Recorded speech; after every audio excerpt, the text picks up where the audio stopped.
Finland का नाम सुनते ही हमारे दिमाग में सिर्फ एक चीज आती है। फ्री एजुकेशन, एक अच्छी सिक्योरिटी, एक अच्छा लाइफस्टाइल और एक अच्छी सैलरी। बट क्या ये सच है? इस वीडियो के अंदर मैं तुम्हें वो बातें बताऊंगा जो कभी भी कोई यूट्यूबर नहीं बताता है, ना कोई एजेंट बताता है। और मे बी इस वीडियो को देखने के बाद शायद ही आप फिनलैंड की तरफ जाओ, और अगर जाओ तो पूरी प्रिपरेशन के साथ ही जाओगे। तो सबसे पहला सवाल, फिनलैंड को इंडियन वर्कर्स ही क्यों चाहिए? क्या जरूरत पड़ गई है उनको इंडियन वर्कर्स की? इसका जवाब बड़ा सिंपल सा है। वहाँ की बढ़ती हुई पॉपुलेशन और गिरता हुआ बर्थ रेट। मतलब वहाँ के जो पॉपुलेशन है वो कम होती जा रही है, और वहाँ के जो बाहर से फॉरेनर्स आ रहे हैं वो बढ़ते जा रहे हैं। और जो वहाँ के लोग हैं उनका जो बर्थ रेट है, मतलब बच्चा पैदा करने वाला, वो काफी कम होता जा रहा है। इसको देखते हुए जो वहाँ के लोकल लोग हैं, जो पहले construction line, special IT line में होते थे या किसी स्पेशल फील्ड में होते थे, उनकी पॉपुलेशन कम होती जा रही है, डिमांड कम होती जा रही है, रिटायर हो रहे हैं वो लोग। और जो कंपनियां हैं, कंपनीज बढ़ती जा रही हैं। तो जाके गवर्नमेंट ने ये डिसाइड किया, जो पहले हम अपनी कंट्री के अंदर, मतलब फिनलैंड के अंदर वर्कर्स ढूंढेंगे। जो भी कंपनी नई आ रही है, अगर उनको वहां से भी उतने वर्कर्स नहीं मिल पाते हैं, तो जितना बाकी के यूरोपियन जो शेंगन एरिया है, उन सब में से वो वर्कर ढूंढेंगे जो उस वैकेंसी के लिए हो। अगर वहां से भी लोग कम पड़ रहे हैं, देन थर्ड नंबर आता है हमारे एशियन कंट्रीज का, जहां से पाकिस्तान, इंडिया, बांग्लादेश, नेपाल, इन जैसी कंट्रीज से वर्कर्स को वहां बुलाया जाता है। सबसे important point, point number two, उनको किस टाइप के वर्कर्स चाहिए और किस टाइप के वर्कर्स नहीं चाहिए। हम सोशल मीडिया पे तो ऐड बहुत देखते हैं, जो फिनलैंड आपको बुला रहा है इस फील्ड के अंदर, उस फील्ड के अंदर, बट रियलिटी बहुत अलग है। तो अगर मैं जो ब्लू कार्ड वाले होते हैं उनकी बात करूं, तो आईटी सेक्टर के अंदर ना सबसे ज्यादा डाटा साइंस वालों की बहुत ज्यादा डिमांड है यहाँ पे। उसके बाद अपना कंस्ट्रक्शन लाइन, माइनिंग लाइन और टूरिज्म लाइन सबसे ज्यादा है, क्योंकि टूरिस्ट बहुत घूमता है यूरोप, तो वहाँ पे टूरिस्ट बहुत आते हैं। तीसरा, हेल्थ केयर डिपार्टमेंट के अंदर बड़ी डिमांड है, जैसे नर्स होगी या फिजियोथेरेपिस्ट वाले हो गए हैं, इन सब की डिमांड्स काफी ज्यादा है। तो इन लोगों को वो बुलाना चाहते हैं। अब किन लोगों को वो नहीं बुलाना चाहते हैं? जो फ्रंट डेस्क ऑफिस में काम करना चाहते हैं, जो कॉल सेंटर में काम करना चाहते हैं, जो सिटिंग में काम करना चाहते हैं, जो सेल्स डिपार्टमेंट में काम करना चाहते हैं। क्योंकि इन सब डिपार्टमेंट्स के अंदर ऑलरेडी उनके जो लोकल लोग हैं वो काम करते हैं। तो बाहर से इन सब डिपार्टमेंट के अंदर लोगों को नहीं बुलाया जाता है। अब इसी के साथ एक पॉइंट बड़ा इंपॉर्टेंट है। अगर इतनी सारी जॉब्स हैं तो उनके खुद के लोग ये बाकी जॉब्स क्यों नहीं कर रहे हैं? वहां पे भी तो काफी अनएजुकेटेड लोग हैं, जो एजुकेशन नहीं करके बैठे हैं। वो भी तो कंस्ट्रक्शन लाइन में कर सकते हैं, हॉस्पिटैलिटी लाइन में कर सकते हैं, नर्स का जॉब कर सकते हैं। तो देखो, पहला रीजन, जितने भी वहाँ के यंग लोग हैं, मतलब जो भी 20 से लेकर 27, 28, 30 साल की उम्र वाले हैं, वो फिनलैंड छोड़ के या तो यूके सेटल्ड हो रखे हैं, या वो अमेरिका सेटल्ड हो रखे हैं, या वो गल्फ जैसी कंट्रीज में सेटल्ड हो रखे हैं। क्यों? क्योंकि ऐसी कंट्रीज में इनको ज्यादातर सैलरी मिलती है, अपनी कंट्री से भी 3 गुना ज्यादा सैलरी मिल रही है। जितनी भी नर्स हैं फिनलैंड के अंदर, वो सारी ऑलमोस्ट गल्फ कंट्रीज के अंदर आके जॉब कर रही हैं, क्योंकि उनको यहाँ पे पे बहुत अच्छा मिल रहा है। जितने भी सिविल इंजीनियरिंग है, जो कंस्ट्रक्शन लाइन के अंदर है, वो सबसे ज्यादा यूएसए के अंदर जाके काम कर रहे हैं। जितने भी लोग टूरिज्म के अंदर होते हैं, मतलब टूर एंड ट्रैवल के अंदर होते हैं, वो सारे जने जाके यूके में काम कर रहे हैं। तो ऑलमोस्ट जितना भी यंग क्राउड होता है वो ऑलरेडी दूसरी कंट्रीज में जाके सेटल्ड हो चुका है, तो इनके पास यंग क्राउड नहीं है इन जैसी फील्ड्स के अंदर जॉब के लिए। और जितने भी बचे हुए हैं वो रिटायर होने के कगार पे आ चुके हैं, तो इन जैसी डिपार्टमेंट्स के अंदर वर्कर्स की नीड है। दूसरा रीजन ये भी है कि फिनलैंड का जो एम्प्लॉयमेंट रेट है वो बढ़ रहा है, क्योंकि वहाँ के जो लोकल लोग हैं वो लेजी हैं, वो इतना काम करना पसंद नहीं करते हैं।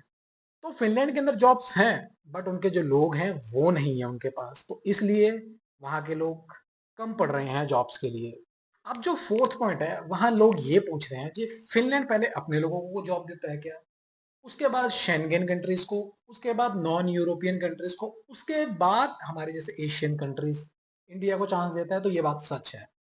लेबर मार्केट टेस्ट के बाद जो एम्प्लॉयर्स हैं गवर्नमेंट के हिसाब से, उनको पहले अपनी कंट्री के अंदर एक एडवर्टाइजमेंट देनी पड़ेगी 2 हफ्ते तक। अगर 2 हफ्ते के अंदर उनके पास अपने लोग नहीं आते हैं, देन उनको शेंगेन जैसी कंट्रीज से लेबर लेना पड़ेगा। अगर वहां से भी नहीं आते हैं तो नॉन शेंगेन कंट्रीज से लेना पड़ेगा। वहां से भी नहीं आते हैं, देन हम फोर्थ नंबर पे आते हैं, तब जाके वो हम इंडियन, एशियन जैसी कंट्रीज के अंदर लेबर्स के लिए अप्लाई करते हैं, वो भी रिक्रूटमेंट एजेंसीज के थ्रू। और इसमें एक चीज जानना आपके लिए बहुत जरूरी है। जितने भी ब्लू कॉलर जॉब होती हैं, आईटी सेक्टर की, नर्स, इनका जो प्रोसेस होता है वो काफ़ी फास्ट होता है।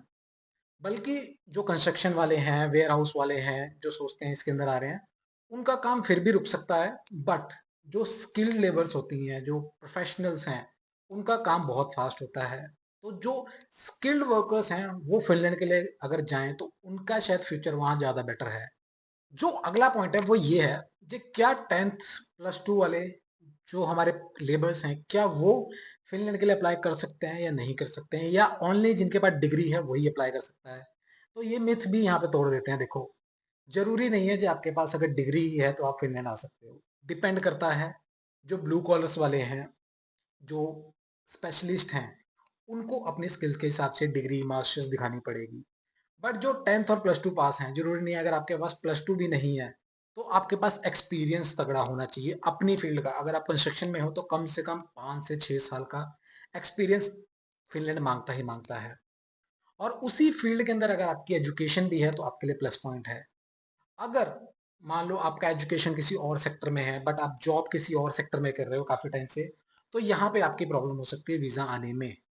दूसरा, वो ये देखता है कि अगर आप मेरी कंट्री में आ रहे हो एज अ वर्कर बन के, क्या 1 महीने तक अपना खर्चा उठा सकते हो कि नहीं उठा सकते हो। ये सारे पॉइंट्स वो देखता ही देखता है। तो मतलब सिंपल है यार। देखो, जो फिनलैंड का टीटीओएल का सिस्टम है वो सिंपल बोलता है, अगर आपके पास 10th प्लस टू नहीं है बट सेम फील्ड के अंदर आपके पास अच्छा एक्सपीरियंस है, देन आप मेरी कंट्री में आओ।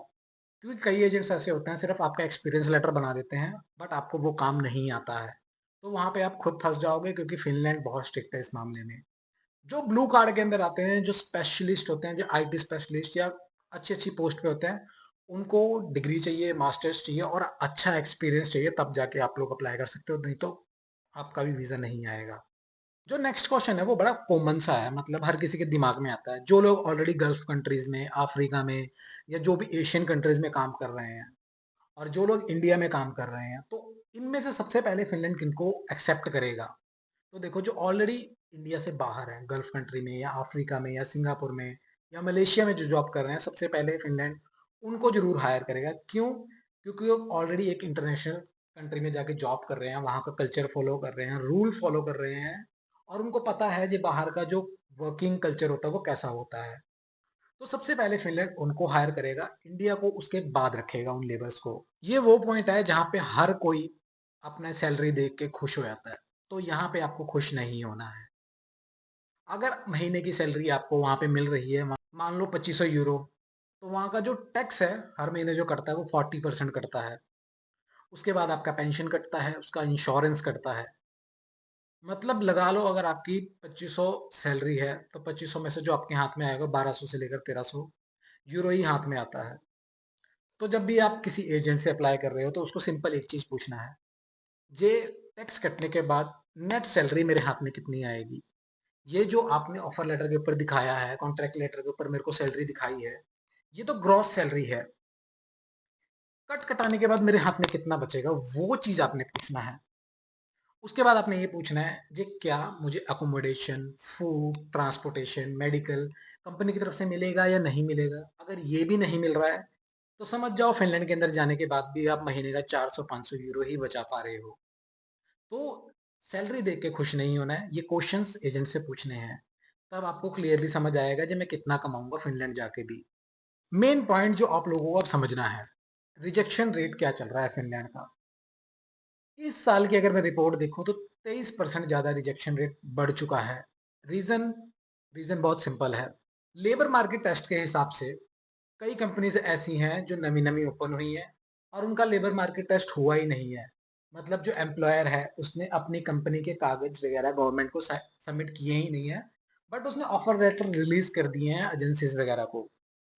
दूसरा रीजन, बहुत से जितनी भी कंपनी यहाँ प्राइवेट ओपन हुई हैं उनका एजेंट्स के साथ कांटेक्ट है, जो हम आपको ऑफर लेटर देंगे, कॉन्ट्रैक्ट लेटर देंगे, और परमिट भी देंगे जो आप अपने बच्चे का सबमिशन करवा सको। बट वहां जाके जब वो एम्बेसी के अंदर जाते हैं तो वो परमिट एक्सपायर कर दिया जाता है। तो ये लेबर मार्केट टेस्ट है। इसके अंदर एम्प्लॉयर की गलती होती है और आपके एजेंट की सेटिंग होती है।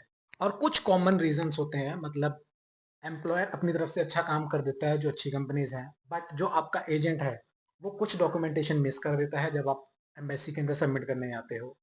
या तो आपके नेम के स्पेलिंग गलत होते हैं, या आपकी डेट ऑफ बर्थ ऊपर नीचे होएगी, या कभी मेडिकल शीट जो होती है वो लगाना भूल जाएगा। तो मतलब कुछ डॉक्यूमेंट मिस होने के कारण भी आपकी फाइलें रिजेक्ट हो रही हैं।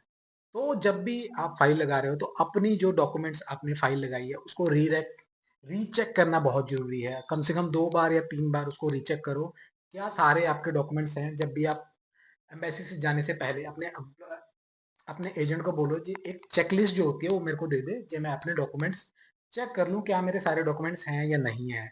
नेक्स्ट पॉइंट, जॉब मिलने के बाद भी टेंशन खत्म नहीं होती है। सम टाइम आपको जॉब मिल भी जाती है 3-4 महीने में, अगर एम्प्लॉयर को आपका काम पसंद नहीं आया, कुछ हैपनिंग हो गई और उसने आपको जॉब से निकाल दिया, तब क्या होगा? तब आपके पास एक लिमिटेड टाइम होता है वहाँ पे जॉब ढूंढने के लिए। अगर 6 महीने या साल के अंदर आपको किसी एम्प्लॉयर ने काम से निकाल दिया, देन आपके पास सिर्फ 90 दिन है, 3 महीने, एक नया एम्प्लॉयर ढूंढो, एक नई जॉब ढूंढो। अगर आपको वो दे रहा है परमिट, आपका वीजा लगा रहा है, देन ओके है। अगर नहीं लगाया तो आपको वापस आना पड़ सकता है।